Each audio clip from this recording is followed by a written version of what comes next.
Watch this video. So today I'm wearing two hats. I'm speaking on behalf of Nnamdi Kanu. I'm also speaking on my own behalf. My name is Aloy Ejimakor. I'm the special counsel to Nnamdi Kanu and the indigenous people of Biafra. And I'm speaking to you from a location in Nigeria. The man, Nnamdi Kanu, is well known. He's everywhere. He's on Wikipedia. He's an internationally acclaimed freedom fighter. But there's just a few things I need to tell you about him. What brought him to limelight was the formation of the indigenous people of Biafra in the United Kingdom in 2012. Simultaneously, he also founded Radio Biafra. And these two organizations were aimed at one thing: liberation for the people of Biafra, or restoration of the former Republic of Biafra that went defunct in 1970. The right to self-determination is a right that is guaranteed internationally, domestically, and continentally. It's within the black letters of Nigerian law at Article 20 of the African Charter on Human and People's Rights. The right to self-determination is guaranteed. So the formation of IPOB did not break any law. Not laws of the United Kingdom, not international law, not Nigerian law. But guess what? When Nnamdi Kanu, who was born in Nigeria, but who acquired British citizenship later on, came to Nigeria in October 2015, the government of President Muhammadu Buhari, which had come to power in May, decided to arrest him. He was not arrested between 2012 and 2015 because the government of the day at that time understood that self-determination is not a crime. But the government that came into power in 2015 in May decided that self-determination is going to be treated as a criminal activity. So he was arrested in Lagos. He was charged for treason, also for insulting the president and illegal importation of radio equipment. 3 charges. The treason one, they split it into 2, treason by himself and treason by conspiracy.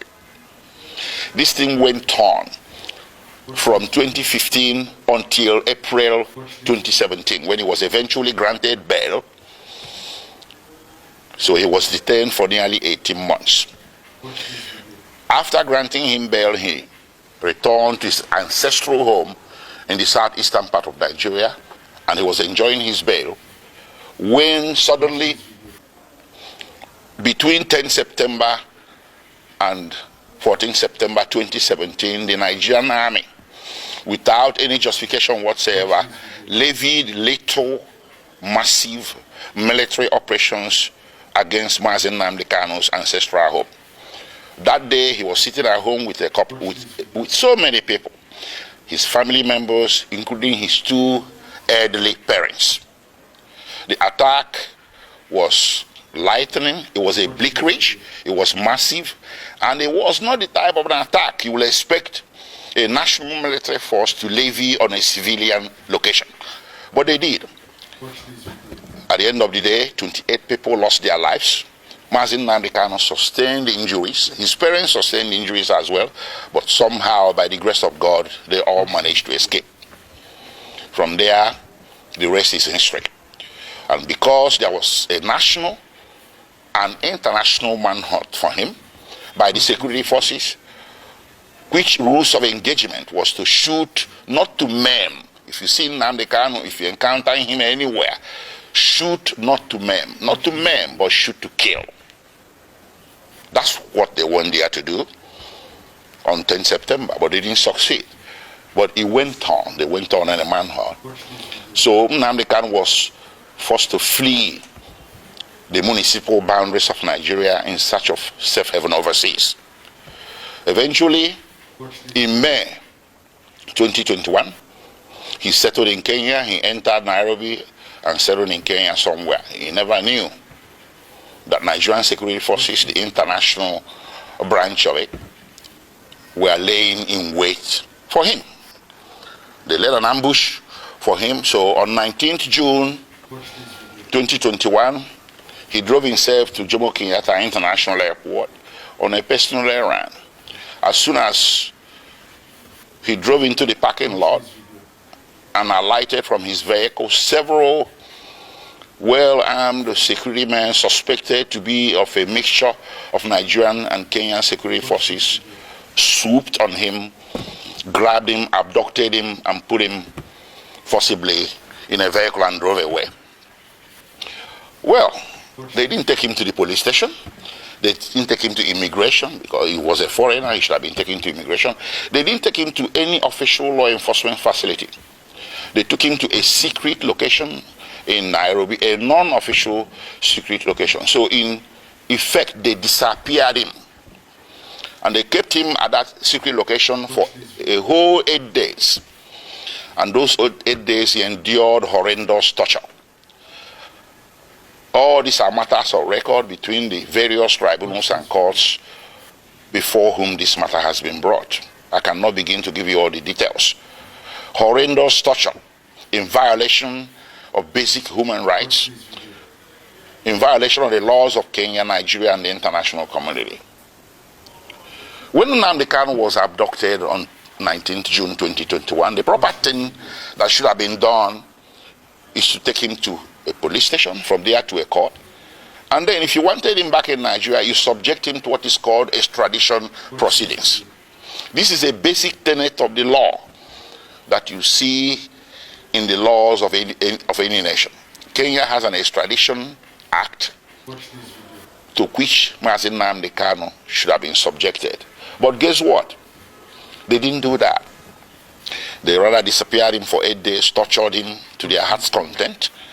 And on 27th June, they secretly brought him out from this location and took him through the back doors, evading Kenyan immigration, direct to the tarmac of Jomo Kenyatta International Airport, Nairobi, where a private plane was waiting. They bundled him into the plane, chained him to the chair, and everything. He endured 5-6 hours flight from Nairobi to Kenya in the most excruciating circumstances. They arrived in Nigeria late in the evening and the plane flew back to Nairobi. They took him to the headquarters of the National Intelligence Agency in Abuja, where he spent the first night with all the lights left on to assure his maximum discomfort. The following day, they transferred him to the headquarters of Directorate of State Security in Abuja. And on the third day, they brought him before the Federal High Court in Abuja. The Federal High Court was well aware that Nnamdi Kanu has counsel of record. It was an open case, it wasn't a new case, a pre-existing case. But the Federal High Court decided to conduct the arraignment in violation of his constitutional right to counsel. And that arraignment led to the indefinite detention with which we are struggling today. Anyways, taking you back a few steps, the little military invasion of 2017 was not unrequited, judicially speaking. I took the matter before two tribunals, or a tribunal and a court. First, I took it to the African Commission on Human and People's Rights, which rendered a decision in March 2018 condemning the action and calling it a violation of the African Charter. And they wrote to the President of Nigeria, they wrote a letter to the President of Nigeria requesting him or directing him. They used diplomatic language, but the decision was there that what you did is wrong, so you need to roll it back. You need to reverse everything you have done, which includes declaration of IPOB as a terrorist organization and hounding their members as criminals. The African Commission held that what Nigerian government was doing was persecution, not prosecution. That the IPOB and its members simply possess an inconvenient political opinion which the Nigerian government was seeking to suppress by means of punishment of some sort. And they asked or directed Nigerian government to reverse itself. Nigerian government never did. Rather, it escalated. Well, subsequently, I went to a local court, a high court in Abia State in eastern Nigeria. I sued the Federal Republic of Nigeria, the Nigerian Army, and other parties who were Confederates in that attack of September 2017. And in January 2022, fortunately for us, we won. The High Court made an order. The High Court reached a judgment that what happened to Nnamdi Kanu in September 2017 was a flagrant violation of his constitutional right to life and constitutional right to his privacy. And the court proceeded to make an order ordering the federal government of Nigeria or Federal Republic of Nigeria to pay him a compensation of 1 billion Nigerian naira, which is over $1 million US.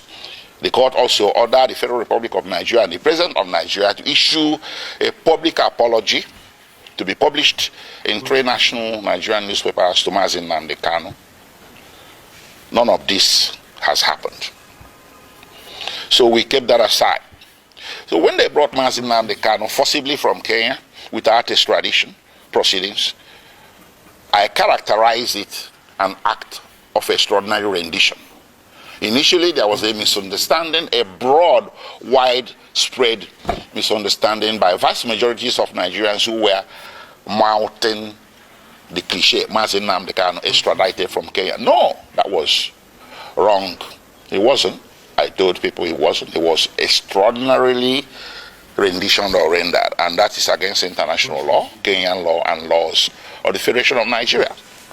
So while his criminal trial was making its way slowly at Abuja, with all the several amendments the government was bringing, they walked away from treasonable felony, insulting the president, importation of radio equipment, and bam, to terrorism.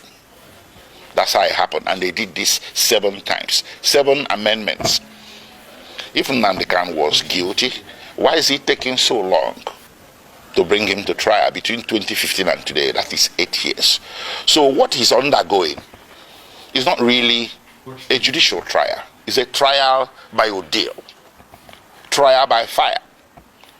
Imprisonment before conviction. They just want to get as many years of jail time out of him as possible because they know that with the evidence available, conviction will be impossible.